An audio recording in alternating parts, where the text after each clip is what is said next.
Welcome to Off Script, the Dream Pitch podcast sponsored by Tiller. Each week we're joined by closers who are actively pitching and closing deals at some of the biggest names in tech, and we ask them about their dream pitch with their favourite prompts for rapport, discovery, objection handle, closing question, and mistake they won't make again.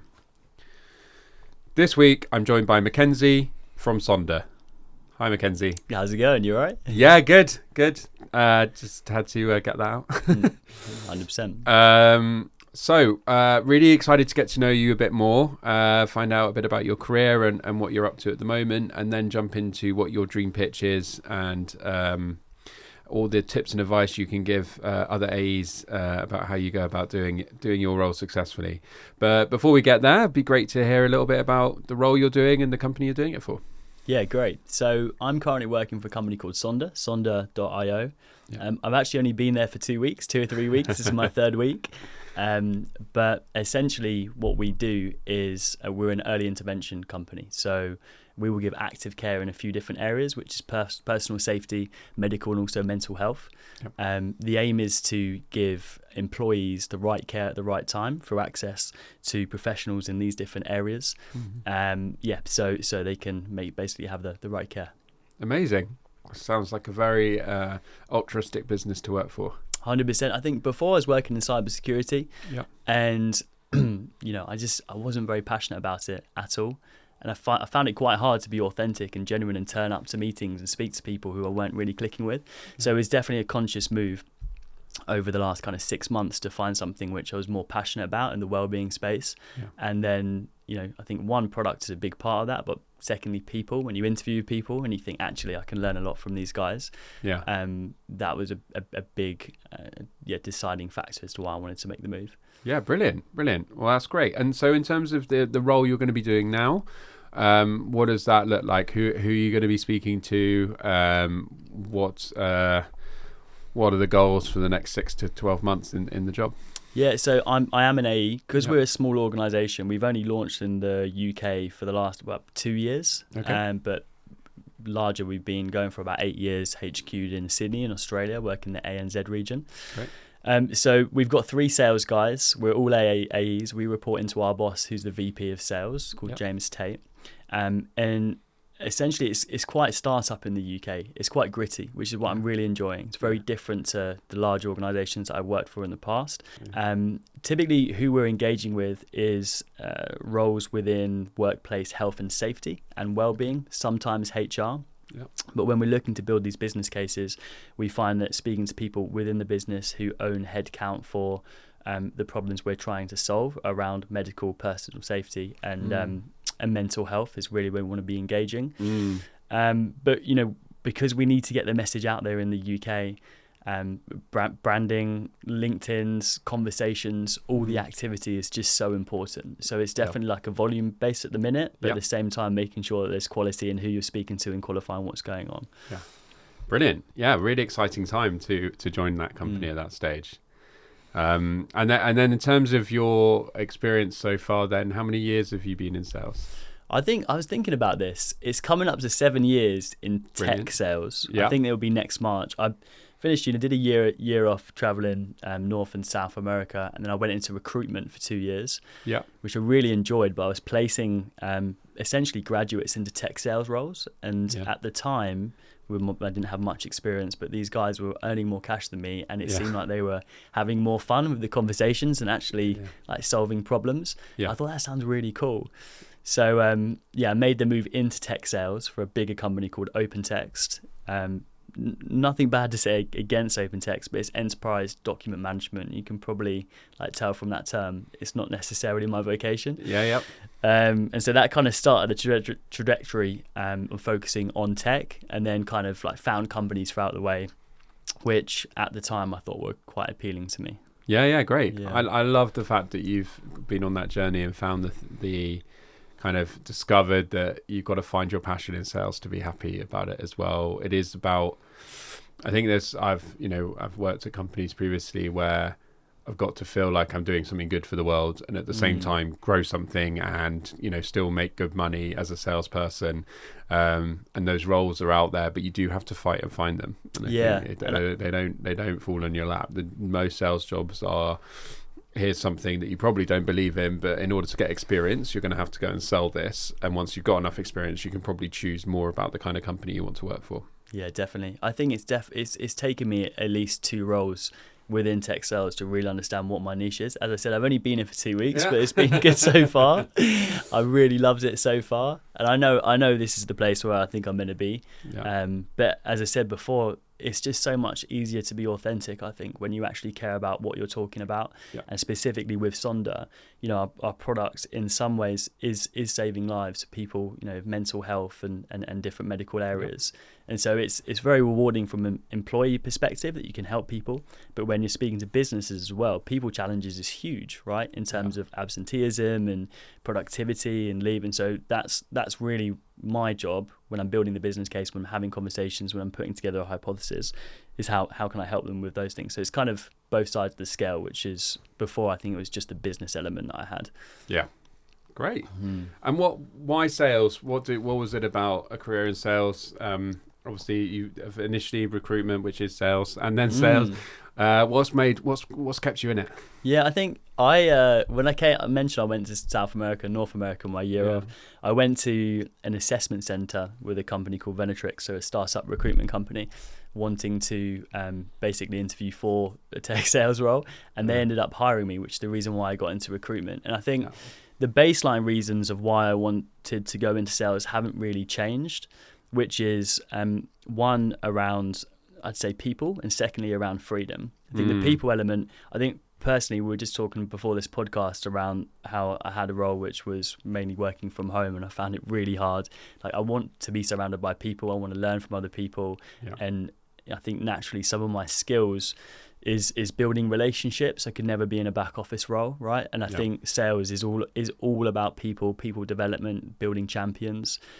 And that's the bit that I love. When it comes to freedom, I think as a sales guy, you have a lot of freedom, around what is it that you want to do. You kind of have this mini franchise, right? Yeah. Where you can say what you want to say, you start work when you want, and you just can do your meetings the way that you want to do it if people are trusting you in the business. So that's amazing. But then also financial freedom, where you can do loads of cool stuff. You can support your partner, and you can make the most out of life and have some fun. I think those 2 things have always been a baseline. What has changed, leading into what we were speaking about before, is actually what I'm selling. And that has changed the last 6 months for sure, because I think if you said that to me 6 years ago, I'd say I just want to make some cash, and I want to buy a house and want to do all these things. It's kind of different now. I value my time and how I can make a difference and help other people and learn and just like be better at what I do. Yeah. And so that kind of passion part, I'd say, is more skewed now. Yeah, brilliant. And have you had any mentors along the way that have kind of helped you out on that career path, or found yourself discovering that passion and those differences? I mean, I haven't actually, and speaking to one of your colleagues, Alan, before, I haven't actually had a designated mentor. I think an action from today is to get one, because I think I could benefit from one. But there's definitely been like leaders who have really helped with my development. And I think there's one person who came to mind, which his name's Al. I used to work at a company called Multiverse. Okay. And I think great name for a company. Yeah, unreal. Yeah. They basically have changed the way apprenticeships work in the UK. Really, really impressive company. Cool. And I think majority of people who have come across Al and sat on this side of the mic or a conversation or whatever would probably say the same thing, because he's incredibly patient, let's say, and passionate about what he does, especially helping people who don't have much experience. When I started at Multiverse, it was COVID, right? And so massive lockdown, couldn't speak to anyone or see anyone for about 3 or 4 months. Everything was virtual. And the first time that I actually got to meet everyone was like a QBR. We had all the leaders in, we had the CEO in, And I didn't realise, but the day after I tested as positive, so I went down as the super spreader. Oh no! It was like the worst possible way you could have to start a company. And so I was really trying hard to build some internal champions. I used to go on bike rides with this guy and with other people in the company. And like these days, you wouldn't necessarily go for a bike ride with some of your mates from work to make mates when you start, because we're not in this world where we're locked down. I can't believe we're still talking about this years on, but it was a really good way to make genuine relationships and more real than actually speaking around the water cooler, let's say, in the office. But I went into that role blagging how much experience I had to get the job, to be really honest with you. And he and a lot of the people there are one of the reasons why I feel generally competent in what I do now. So it's I'd say people there. Awesome. Great. Okay, well, that's really good to know that about you and what you've been up to. Now let's find out what you've learned in that 7 years and what you can help the community learn as well. So let's start with your rapport building question. How do you like to open up a sales conversation? I say I challenge it slightly to say that I don't actually have a question, but I want to talk more about a process, because when I'm, especially if you're talking about a discovery meeting or somebody new that you're speaking with, I'm always going to be profiling them, right? Whether that's LinkedIn, whether that's news, whether that's different articles or things that they have on their website, trying to find as much out of them, what makes them tick, what they care about. And I'm just trying to find, in my head, it's how it works. I'm just trying to find one hook that we can relate on. A good example of that was I met with a customer care director of Sir Robert McAlpine, I think a couple of weeks ago, which is a big construction company in the UK.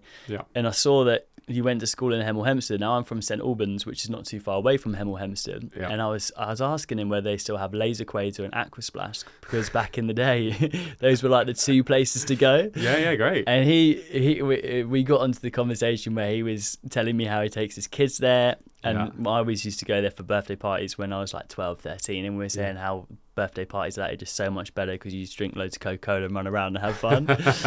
And I think that's, if you can find a hook where you genuinely connect with somebody, the first 3 or 5 minutes, if you're talking about anything that's the business or the agenda, it's such a nice flow to start the meeting, right? So that's always my objective. It's always, how can I make this meeting one of the most fun that they're going to have throughout the day, but also try and think about how I can build this person as a champion, and just find any hook. It probably comes back to a lot of places around places and university study qualifications that you get on LinkedIn, but there's other things you can look for as well. Cool, that's great. That kind of rapport building is an absolute dream when it can come to life. Are you now prospecting for senior people in Hemel Hempstead? Only? Is that now that's the new lead funnel for Sonder? Hopefully sales nav is that specific. I'm not quite sure. I'll have to check. People that also went to the aqua park when they were kids. That would be great. Brilliant. Great. Okay, so you've built the rapport, you've had that opening bit of conversation, you're going to go into a bit of discovery. Really, really interesting for the product you're selling, especially this area, because bad discovery could definitely upset someone if you went down the road of, are you doing anything to look after the mental health of your employees and make them seem like they're not very good people? So yeah, how are you going to start doing that, and how would you do it? Yeah, it's something I'm figuring out, to be honest with you, while working at Sonder. Excuse me. Because what I'm figuring out is a lot of the people that we're speaking to, they've implemented these wellbeing solutions. And so they don't want to necessarily give too much information away that it's not working, or like giving away pain. And that's just from the few weeks I've been having these conversations. So more generally, I'd say the question I'd always want to get to, and I wouldn't necessarily ask it in this format, is, what is the impact of not solving this problem? I mean, that's quite a harsh way to ask it.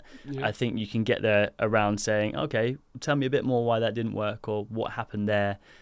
What was your solution, and how did that roll out? And maybe be a bit softer and kind of funnel into what that end result is. But if all of those fail, I would always go back to that question and asking, like, what is the impact? Because essentially that's the meat on the bone, right? That's what I want to put in my hypothesis, in my business case, in my 3 whys, so that I can present that and have that material to share with the rest of the organization. I'd say a good example of that is when I was working with Kia Group in construction. We were working like £1 million project my time at Multiverse. And just by asking some of these questions, it was actually with Al at the time, we managed to find out in the meeting that due to a lack of data upskilling across their workforce in the highways department, that they were missing out on like £1 million worth of revenue from fixing potholes incorrectly. Right. And like these metrics are gold dust, right? That's what you want to get to. Yeah. And it's just bringing it back to what is that negative impacts? How can you dig a little bit deeper and maybe not take what they say at face value? Yeah, 100%. I think blame's really interesting in that question, because if you're saying, what's the impact of you not doing this, and why didn't those things work before? If it sounds like it's someone's fault for it not working, they can get upset. But if you're going down the soft route of, I understand why these things are hard to implement, I understand things don't always work out, so why did that happen this time? Like, what would you attribute it to? As long as you don't go, oh, it's all Jeff's fault. Jeff's rubbish for not doing it. As long as, and Jeff's on the call.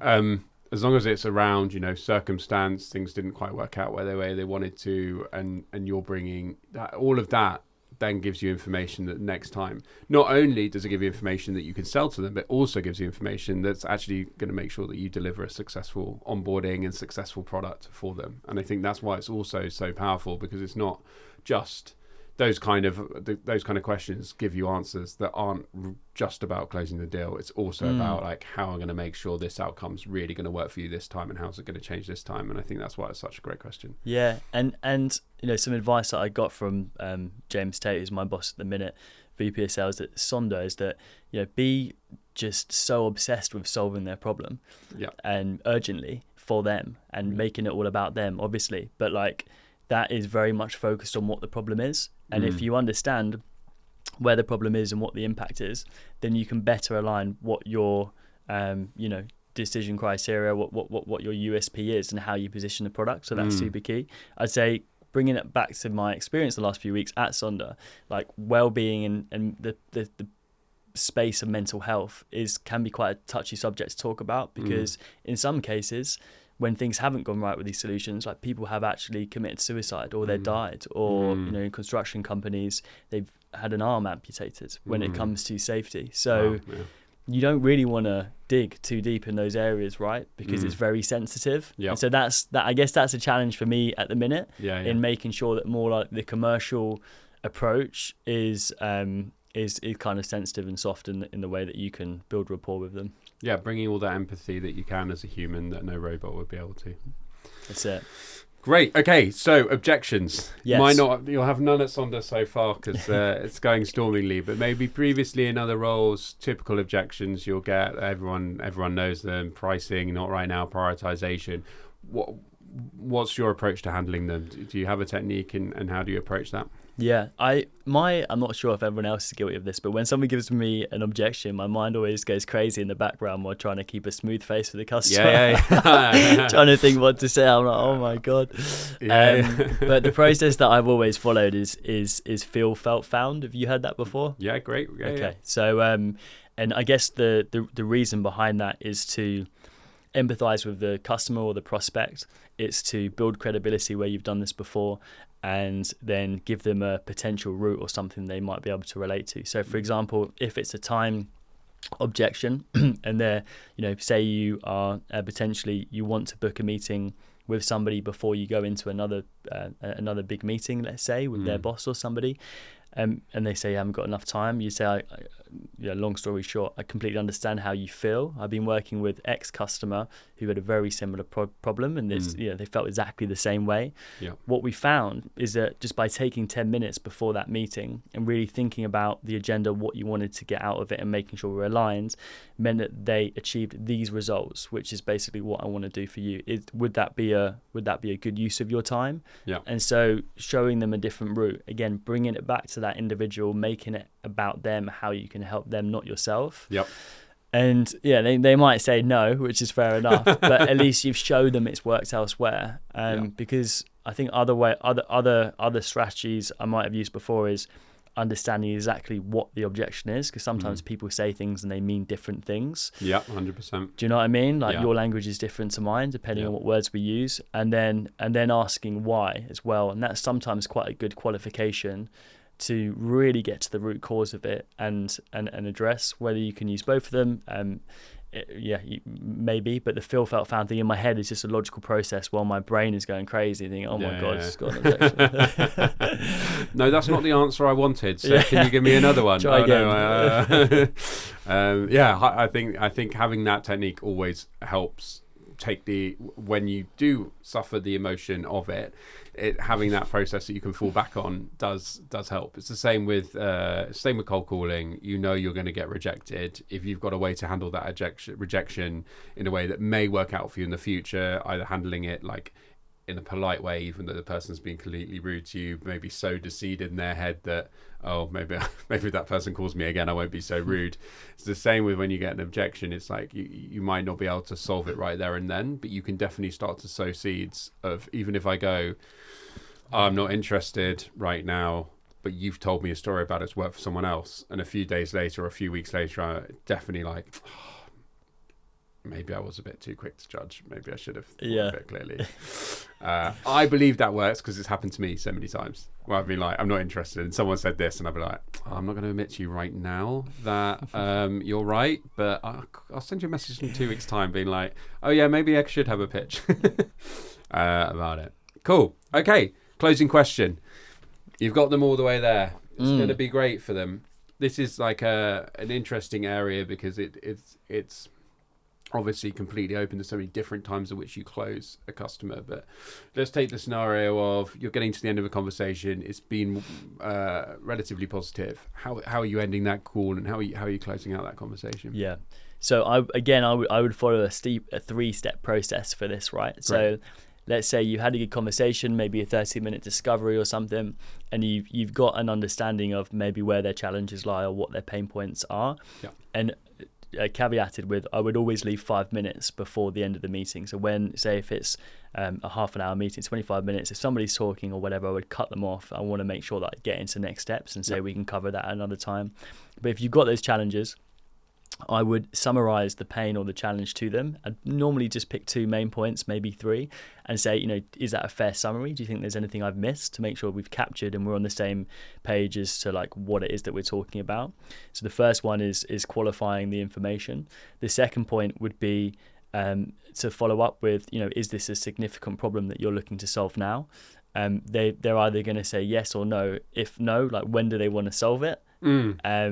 And if not again, then if they definitely don't, then we know just to park it there. Yeah. And if they say yes to that, then my last question would be, do you feel like Sonder can help you, or can explore further how we solve that?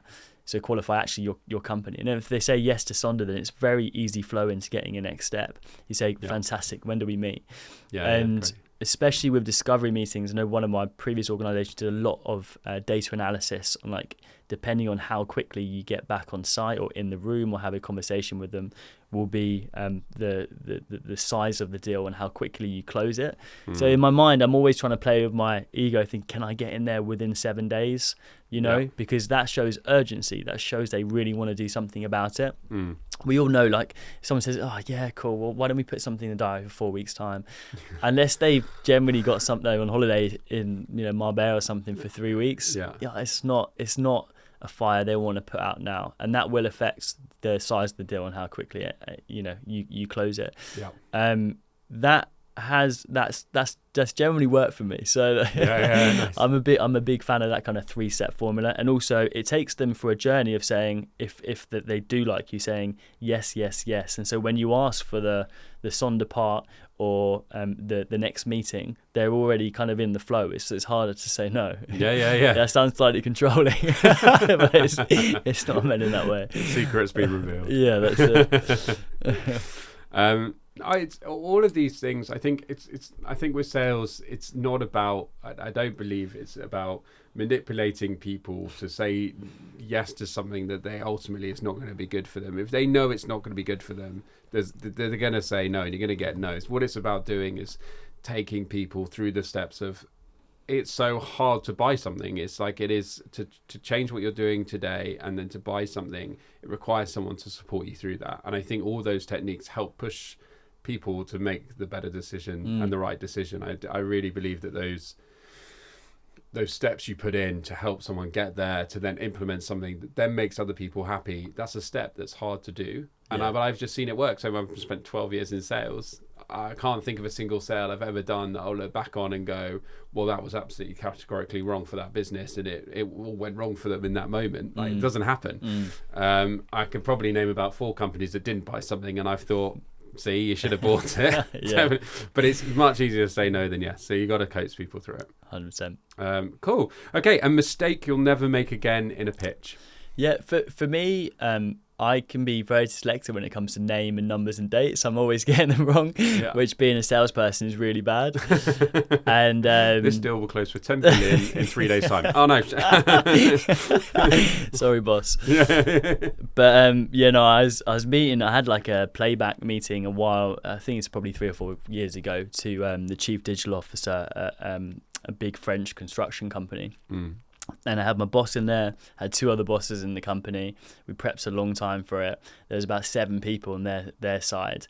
And this lady, I won't say her name, but she had a French name. And I was very confident in the way that I pronounced it, but I just butchered it. I got completely wrong.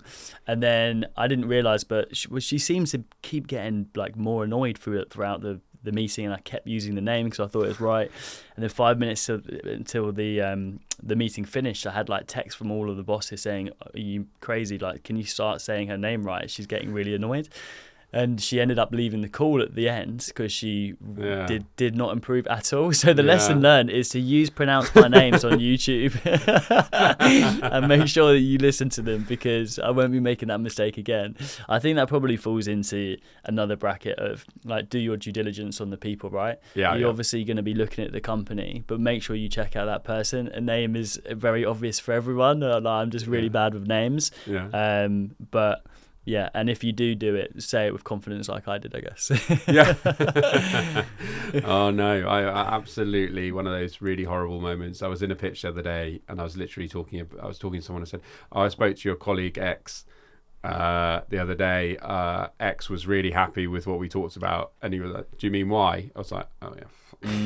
Why have I just said the wrong name twice? I really unnecessarily said the name twice as well. I was like, you idiot. So I'm with you on the mispronounced and wrong names that can get you into real trouble very quickly. I still get upset when people spell my name with an I instead of an A, and it's like a most ridiculous thing to care about. But every time I get a prospect email and it's ALI instead of ALA, I'm like, I'm not going to continue this. I sometimes get a Mackenzie without an A, so I feel you on that one. That's good. Cool. Well, that was absolutely amazing, Mackenzie. It's really good to go through your role and your dream pitch. Thank you so much. You're welcome. Thanks for having me.